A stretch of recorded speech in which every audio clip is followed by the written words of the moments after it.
Sean todos bienvenidos a este espacio de opinión de En Rojo y Negro, desde la Universidad Pontificia Bolivariana, pensando el país y la ciudad.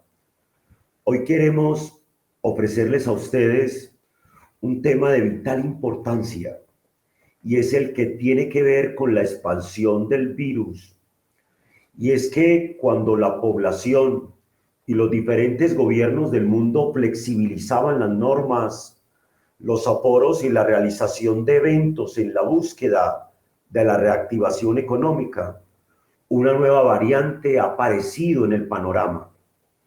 Es así como la variante Omicron el 9 de noviembre sorprende al mundo, llamando la atención por su rápida expansión y capacidad de contagio.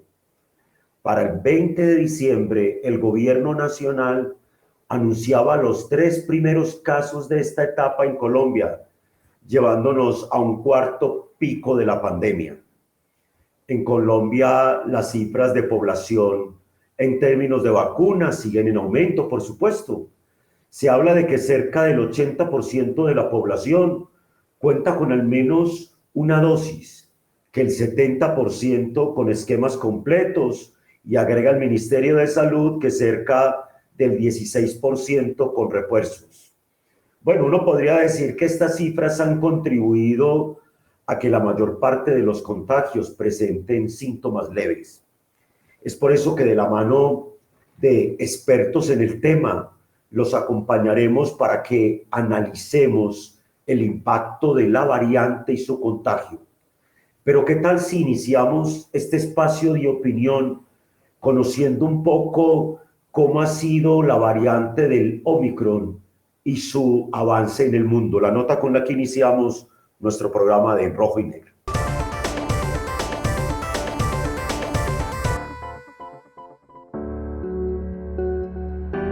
El pasado 20 de diciembre se confirmó la presencia de Omicron en el país, convirtiéndose en pocas semanas en la variante dominante en Colombia, llevándonos a un nuevo pico de contagios. El coronavirus, que ya ha dejado más de 5 millones de muertos en todo el mundo, ha tenido una letalidad desigual en cada territorio. Actualmente, Estados Unidos, India y Brasil son los países con más contagios y fallecidos en términos absolutos, aunque el mayor número de decesos por 100.000 habitantes lo tiene Perú. Esta variante puede transmitirse con bastante facilidad, ya que cada persona infectada puede a su vez infectar entre 2 y 4 personas más. Según algunos estudios e investigaciones, Omicron es 70% más contagiosa, pero es menos virulenta y un 10% menos letal. La Organización Mundial de la Salud ha establecido que el periodo de incubación del coronavirus COVID-19 es de 2 a 5 días en el caso de la variante Omicron. Los síntomas se caracterizan por presentar alta afectación en el sistema respiratorio, dolor de cabeza, rinorrea, dolor de garganta y tos seca. Esta variante parece menos maligna que las anteriores, aunque se propague más rápido. Se piensa cada vez más de que pronto se hablará de endemia para referirse al COVID. Actualmente, el mundo tiene más herramientas que antes, desde pruebas rápidas hasta la capacidad de actuar y producir vacunas en masa, además de niveles crecientes de inmunidad a través de la inoculación y episodios anteriores de COVID.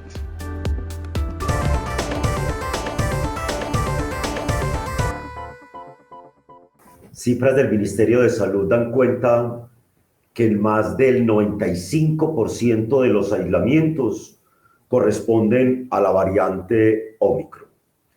Pero esto no ha pasado solo a nivel mundial, y es que donde llega la variante se vuelve dominante, y en donde se vuelve dominante genera picos de manera abrupta. Y es por eso que para profundizar en este tema, qué mejor que contar con la voz de expertos como el doctor Carlos Andrés Agudelo, epidemiólogo, infectólogo y docente de la Facultad de Medicina de nuestra universidad. Bienvenido, doctor Agudelo, y gracias por compartir con nosotros este espacio. Y nos acompaña igualmente el decano de la Escuela de Ciencias de la Salud, el doctor Marco Antonio González Agudelo. Bienvenidos. Doctor Agudelo, ¿qué tal si compartimos un poco, doctor Carlos Andrés, esa variante Omicron llega y solo en 2 semanas se esparce? Uno podría decir que, bueno, la vacuna ayuda, tener las dosis completas está bien, pero ¿qué han detectado ustedes de cuál es la población como más vulnerable a esta variante. Con la bienvenida de nuevo, doctor Carlos Andrés. No, primero, pues un saludo y muchas gracias a la universidad y al programa de usted, César, por invitarnos. Ahí hay dos cosas que pueden explicar, dos motivos que pueden explicar el aumento de Omicron. Uno es esa tasa de transmisión, lo que llamamos el RT, cuántas personas se contagian a partir de una persona infectada. Y realmente son bastantes. Incluso, aunque en el video se menciona que hasta 4, algunos estudios han llegado a mencionar que hasta 14 personas podrían verse. Esa tasa de contagiosidad, de transmisión del virus, es lo que explica los aumentos acelerados. También hay cierta pérdida de protección de las vacunas frente a la infección. Pero hay que tener claro que una cosa es perder la protección, parcialmente, no totalmente, frente a la infección, y otra es que las vacunas no nos estén protegiendo.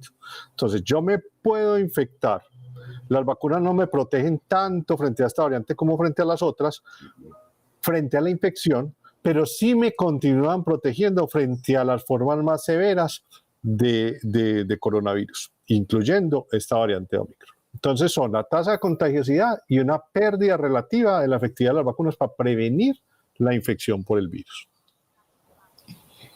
Decano, hace pocos días se ha detectado que hay una especie de subvariante, una evolución, el BA2, que contribuye a que estas cepas logren mutarse y sobre todo transmitirse con tanta facilidad, señor decano. Un saludo muy especial pues a Carlos Andrés, buen docente y buen amigo, y que contribuye también a estos conceptos y conocimientos acerca de este SARS-CoV-2 y del manejo de esta pandemia. Pues bien, hemos visto desde el inicio de la pandemia que han venido aumentando los linajes y las variantes del virus SARS-CoV-2. Y en ese entretanto hemos tenido que estar viviendo y conociendo todas estas variantes, desde la alfa, la beta, la gamma, la delta. Ahora tenemos la Omicron y la Omicron con sus sublinajes. Claramente vemos que entre más transmisión haya, pues más replicación del virus en la célula humana y más posibilidades de tener variables y variantes en su árbol genético. Eso hace que entre más replicaciones tenga el virus, porque hay un aumento de la transmisibilidad, mayor posibilidades de mutaciones y de cambios tenga. Eso quiere decir que tenemos que estar haciendo unos estudios permanentes para mirar cómo está variando cada una de las mutaciones que se tienen. Afortunadamente, los reportes que da el Reino Unido y que da también Francia, por ejemplo, hablan que este sublinaje no es igualmente muy transmisible, pero su capacidad virulenta es igual o menor a la cepa original del Omicron. De tal manera que estamos vigilantes con todas estas cepas, pero afortunadamente, como lo decía el doctor Agudelo, por la vacunación y por la protección de la comunidad, pues realmente no están teniendo una mayor letalidad. Un panorama se abre ante este escenario. Estamos ante un virus que cada vez irá mutando. Estamos en un cuarto pico, se podrá hablar más adelante de un quinto o un sexto pico, habrá variantes y subvariantes. ¿Cuál es el panorama actual que presenta el Omicron, por ejemplo, y el virus en particular? ¿Qué nos espera en el mundo sobre esto? A través de la siguiente nota vamos a conocer un panorama de la mano del médico internista y epidemiólogo Juan Camilo Díaz de la Universidad del CES.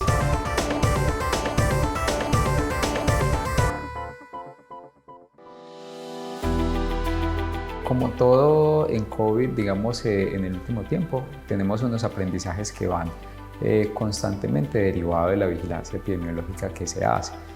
Más o menos hasta finales del año pasado teníamos un porcentaje muy pequeño de Omicron, ¿sí? O digamos de una variante pues nueva, y casi la mayoría de los casos para Colombia especialmente estaban en Delta.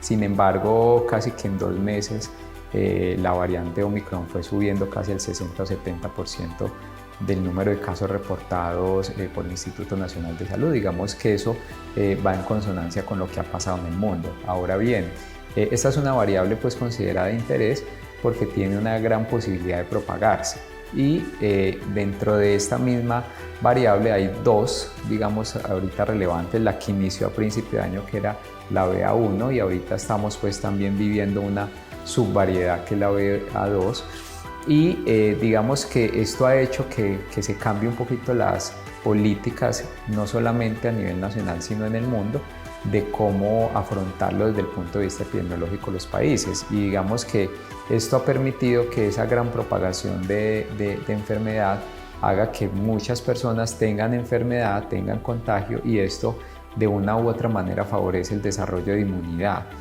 Nosotros siempre, desde que empezamos a hablar en pandemia, hablamos de una inmunidad de rebaño, de una superinmunidad que nos permitiera pues como hacer protección de grupo. Sin embargo, hay todavía muchas cosas que nos permiten no hablar de esa inmunidad de rebaño, y básicamente están dados por 2 condiciones. Primero, porque la duración de la titulación de anticuerpos todavía no es muy clara, tanto en enfermedad como en vacunación.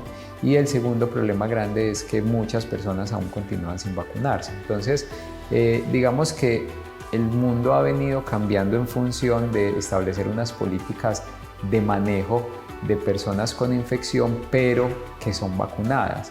Pero todavía tenemos un gran porcentaje de población que no está vacunada, que es vulnerable, que está en riesgo, y que, digamos, así Colombia tenga unos niveles importantes pues, de inmunización, tenemos que seguir pensando en las personas que aún son vulnerables, y eso hace que tal vez no podamos ser tan laxos como se quisiera.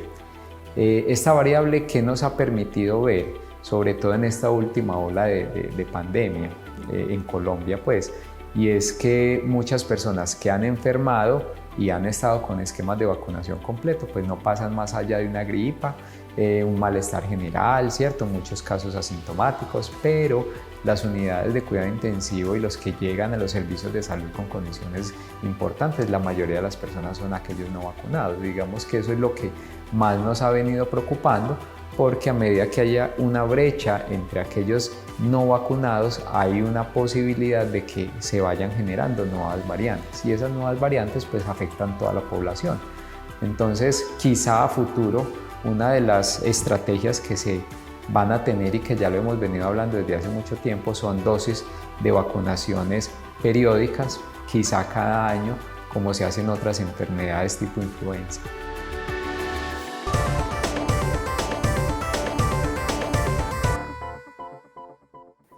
Continuamos con el programa en rojo y negro: el virus, COVID-19, nuevas variantes, nuevos picos, una población mundial que se ha visto impactada en su economía, pero también y sobre todo en su salud.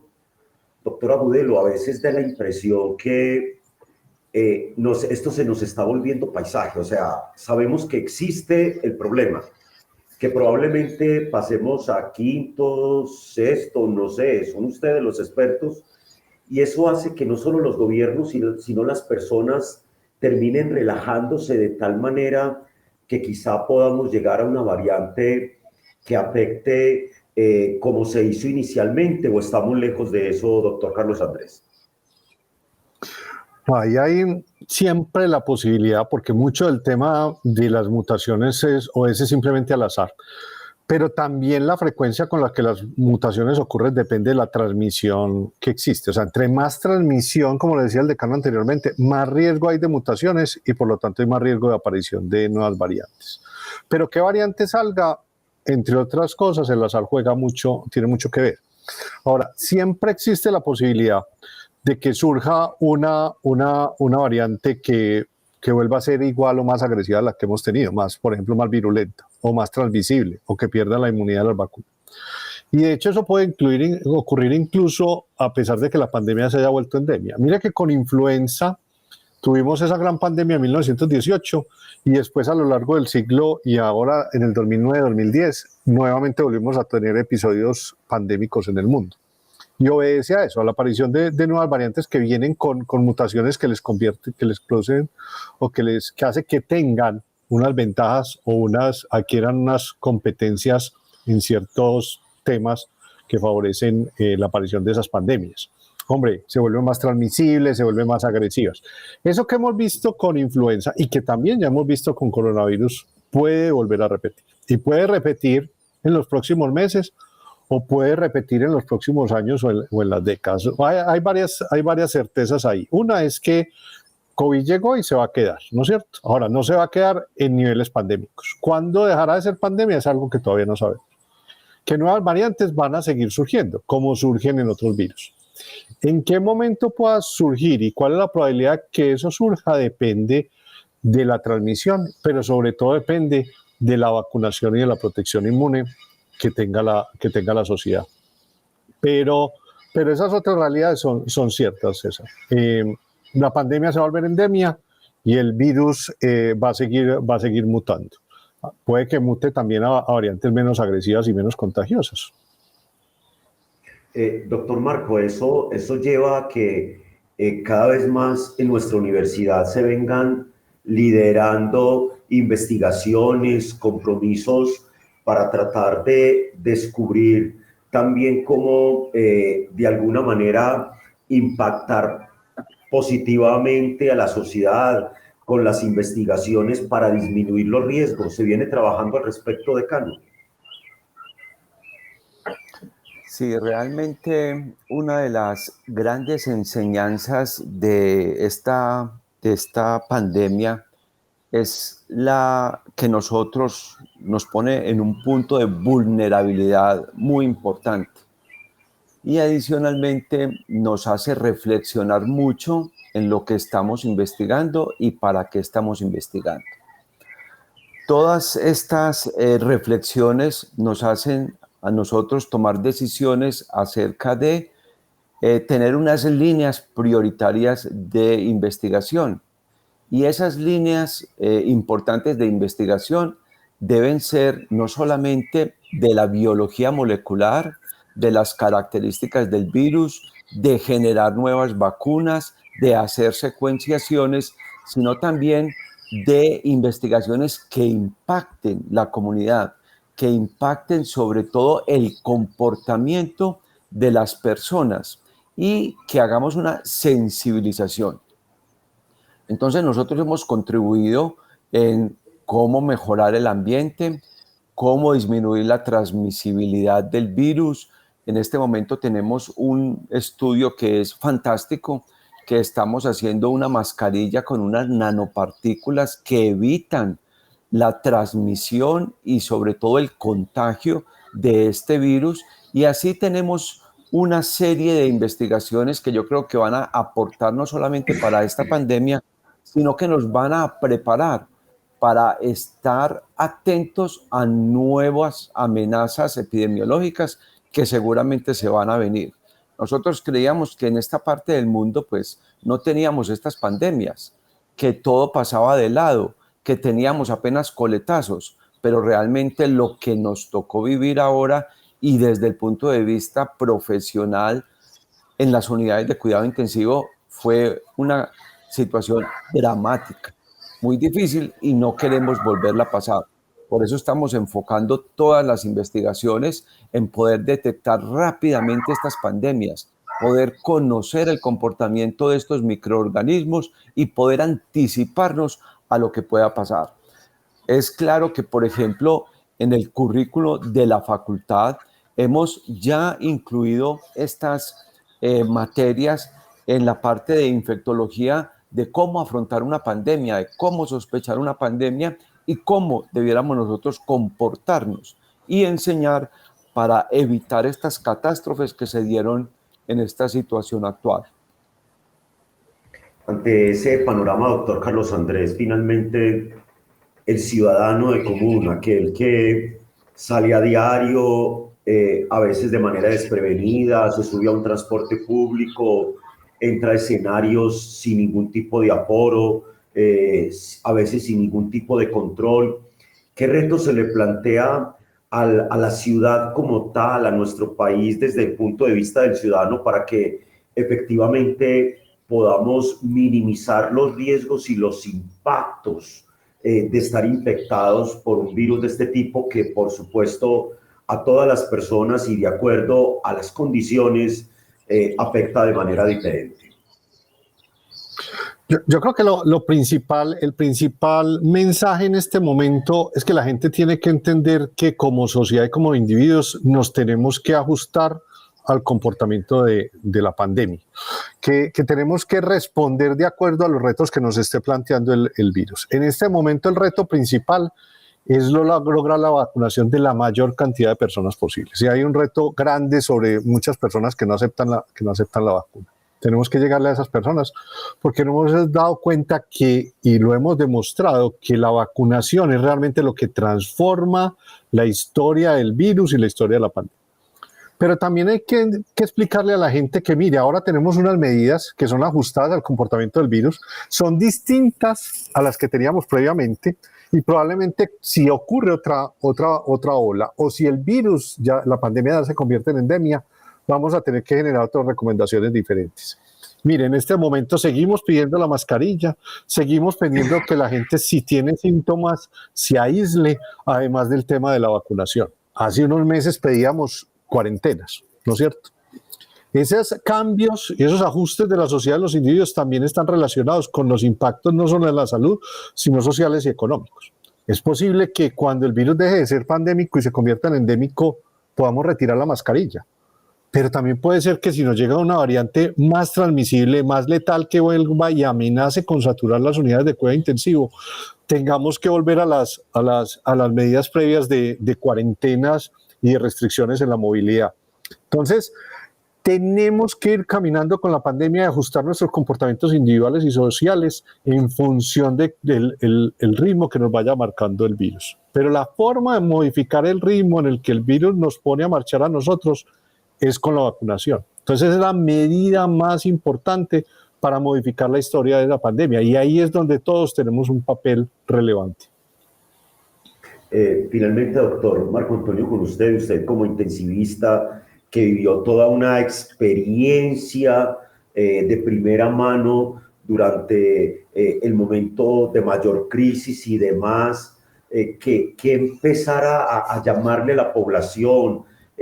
Ya usted ha planteado las investigaciones que se están haciendo desde nuestra Universidad Pontificia Bolivariana, pero cómo ir creando conciencia para que efectivamente el autocuidado se convierta como en algo con lo que a veces decimos, el virus llegó para quedarse, ¿por qué no decir el autocuidado llega para quedarse? ¿Qué reflexión se puede hacer desde toda esa experiencia que se vive cuando se está tan cerca de situaciones límites, doctor Marco? Sí, muy importante tu pregunta, porque realmente nosotros hemos sido apáticos del autocuidado. Y yo creo que aquí tuvimos una lesión muy importante. Tuvimos que aprender a cuidar al otro. Y para cuidar al otro, tendría yo que ser muy responsable con mi autocuidado. Entonces, respetar esas normas y socializarlas desde la casa y en cualquier escenario social en el que todos estemos. La mascarilla es muy importante, el lavado de manos es muy importante, el distanciamiento es muy importante, el control de los aforos y, por supuesto, la vacunación. La vacunación, o sea, todas estas medidas siempre nos llevan a un punto y es la vacunación.